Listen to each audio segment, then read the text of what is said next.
Friendship over na ang matalik na magkaibigan na si Sara Labati at Kylene Alcantara.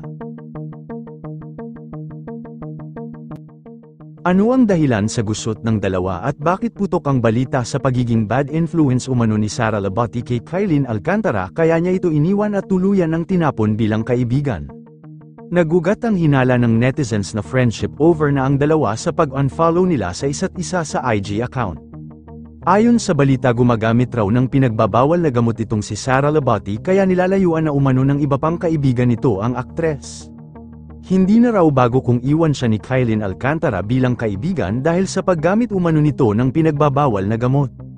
Una nang nakita si Sara Labati kung saan kasama ang kapamilya actress na si Catherine Bernardo na makikita sa bag ni Sara Labati kung saan may nakalawit na plastic na pinaghihinalaan ng publiko na ito ay pinagbabawal na gamot.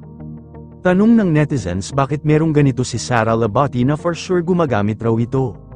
Ngunit di ko mangbibig ni Sara sa issue at dedma lang sa akusasyon sa kanya na gumagamit ito.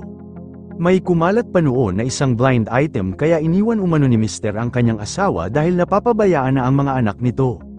Walang idea ang netizens kung sino ngunit may mga iilang netizens ang nagsabi na si Sara Labati ito. Ang blind item kaya hiniwalayan dahil yan, yung panay lasing at tumadora kaya napapabayaan ang anak.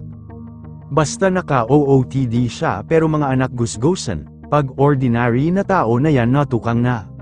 Mabisyo kasi si Sara, bad influence sa mga kabataan. Hindi naman natin maitatanggi na bata pa si Kylene Alcantara dahil 22 pa lang ito.